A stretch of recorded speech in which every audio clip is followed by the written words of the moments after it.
Hey guys, okay, today I want to talk to you a little bit about how I started making money as a base jumper. It seems to be something that people have been very interested in for a very long time, and I get asked the question a lot about how did I go pro? Like, how did I start earning a living doing something that I was incredibly passionate about? I'm going to have to, basically, I'm going to tell you through a story. I did a jump off Angel Falls, and that particular jump was very early in my career, and I had about 150 skydives, around 29 base jumps, and Angel Falls was my 30th base jump. The story begins in Italy. I was in a little bar in a place called Campione with a French friend named Francois and a group of Russians. And we're sitting in this little pizzeria talking about what's coming next. We've been jumping in Brento, northern Italy, for like the last couple of weeks, and everyone was kind of getting restless and wanted to go somewhere else. We were thinking about going to Switzerland, but there was like really bad weather. It was February, there were avalanches, super cold, like it just wasn't a good environment. And Francois was kind of hesitant to really do anything else. He's like, I think I'm just gonna go home and start working again. And I was like, dude, I still have 2 weeks left on my trip. I'd really like to do some more jumping. I want to go someplace new. And he's just like, Jeb, there's just nowhere right now. Europe is just encased in ice. And I'm just like, well, what about Angel Falls? Let's go to Venezuela and jump Angel Falls. And he's just like, Jeb, Venezuela? We're in Italy. That's on the other side of the planet. And I'm like, so? I'm like, how much could a plane ticket to Venezuela cost? And he's like, Jeb, it's not about how much a plane ticket to Venezuela will cost. It's about, Angel Falls is in the middle of one of the gnarliest jungles on Earth. The closest place is a little teeny town called Canaima, which is over 60 kilometers away. You pretty much need helicopters in order to get in and out of this place. And I'm like, what do we need a helicopter for? He's like, well, how are you suggesting we get on top of the waterfall? It's not like they have airstrips up there. No one's even allowed up there. And I'm like, okay, how about we fly to Caracas, get on a bus to Ciudad Boulevard. In Ciudad Boulevard, we'll get in a little cab, take us to the airport, find a pilot who has a Cessna, ask him to fly us over the top. As we're flying over the top, we'll give him like $100. We'll jump out of the airplane, land on top of the waterfall, pack our gear, get to the exit point, jump the waterfall, hike 5 kilometers through the jungle, get to the main river, put all of our stuff in waterproof bags, get in the water, and float 60 kilometers downstream to Canaima. Once we get to Canaima, we can just fly out. And he kind of looks at me and is like, okay, let's do it.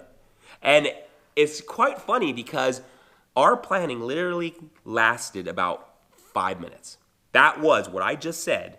What the plan was. That's it. It took 5 minutes of planning. We put no more energy into it, and we pretty much pay our bill, stand up, look at our Russian friends, and say, hey guys, we're heading to Angel Falls. And they looked at us and they're like, are you serious? Because they literally just listened to us have this conversation, and they're like, you can't possibly be serious. And we're like, see you guys later. We literally left, got in his car, drove to Paris, France. On our way there, we made one stop to pick up waterproof bags at a store, got on a plane, flew to Caracas. We slept and ate on the plane, landed in Caracas, got on a bus, Ciudad Boulevard, 10-hour bus ride, slept and ate on the bus, got into Ciudad Boulevard, got in a cab, headed to the airport, saw the first pilot who had a Cessna, walked up to him, asked him, hey, how much to fly us over the waterfall? The pilot is like, $25 each.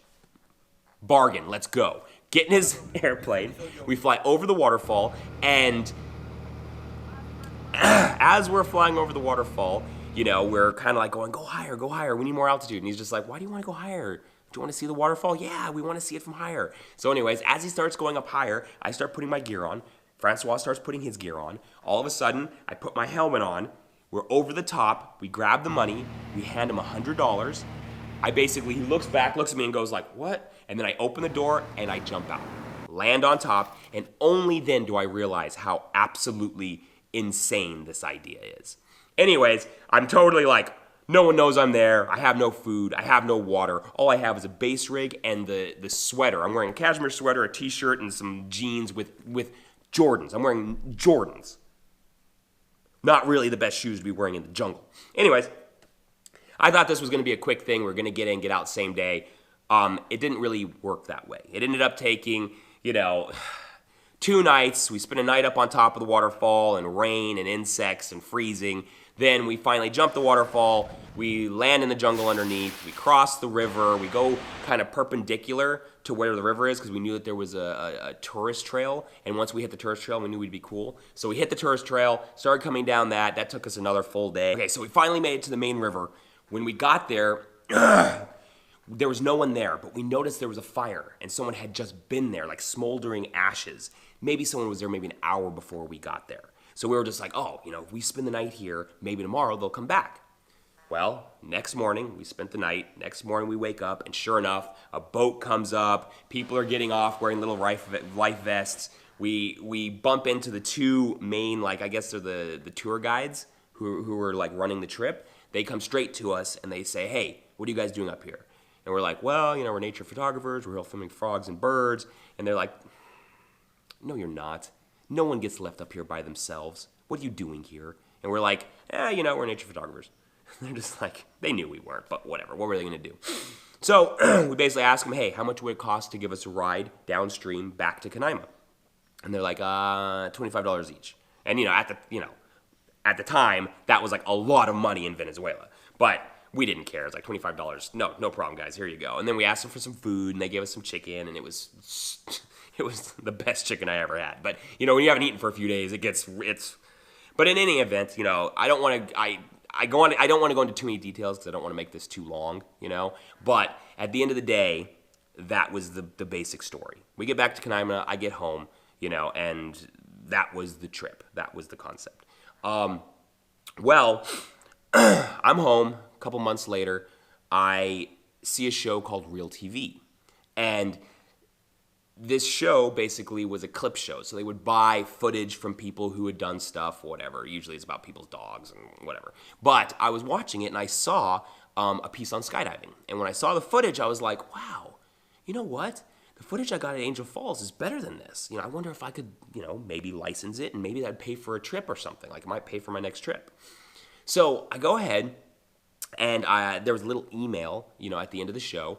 If you have show ideas or footage, we'd love to hear what it is. So I went ahead and sent an email explaining the footage, explaining what we had done.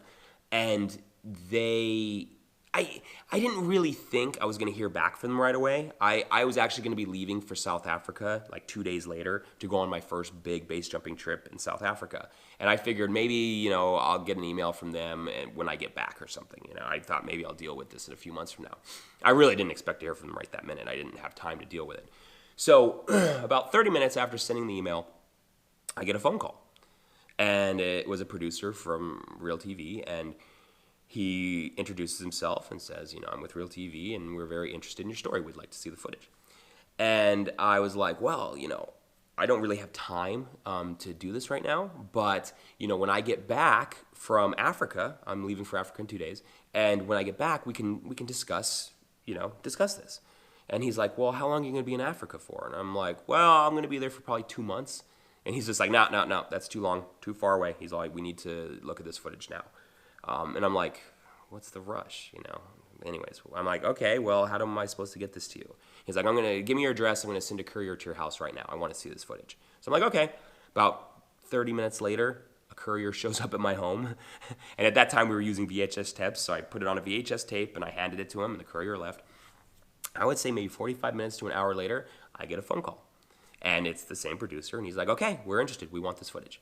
And I'm like, okay. At the time, I had no idea what stuff like this was worth. So I'm like, okay, well, what do you usually pay for good footage?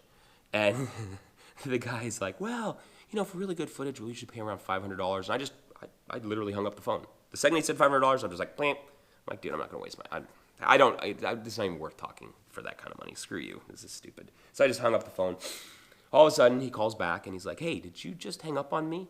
And I'm like, yeah, I'm sorry, but for $500, you're wasting my time. I honestly, that's nothing. I don't even care. That's literally not worth my time at all. And he's just like, okay, well, geez. why don't you tell me what you want then? And I'm like, okay, I'll tell you what. I'll take 2,500 per edited minute. There'll be a 3-minute minimum. That's pretty much it. And he's just like, wow. He's like, well, that's quite a lot of money. He's like, I can't really clear that. He's like, if that's what you really are asking for, I'm going to have to go to my executive producer and talk to him. And I'm just like, yeah, that's cool. Talk to whoever you need to. Just know I'm leaving in 2 days. That's it. He's like, all right. So we hang up. And the next morning he calls me and he says, so, yeah, Jeb, I'm sorry, but that's too much. We can't afford that. He's like, but what I would like is, you're doing interesting things, and I know that you're going to Africa, and we would be very interested in you bringing back some stories from Africa. So if you're willing to bring us back 3 stories from Africa and give us this one, we'll take 4 of the stories for $20,000. And I'm like, okay, let me get this straight. You can't afford $2,500 per edited minute for 3 minutes, but you can give me $20,000. I'm like, that doesn't make any sense. And I'm just like, okay, I'm going to tell you what, man. I don't know what's happening in Africa. I don't know if I'm going to be doing any more jumps. I don't even know if I'm going to get to jump. So I can't make that promise to you. So all I can say is the deal is for this footage, we can talk about Africa when I get back from Africa. But right now, for what we're talking about, it's just Angel Falls, 2,500 per minute, 3-minute minimum, and that's it. And he's like, okay, Jeb, how about I just give you $4,000 for as much as we want. We can use as much as we want. And I'm just like, yeah, no. I'm not.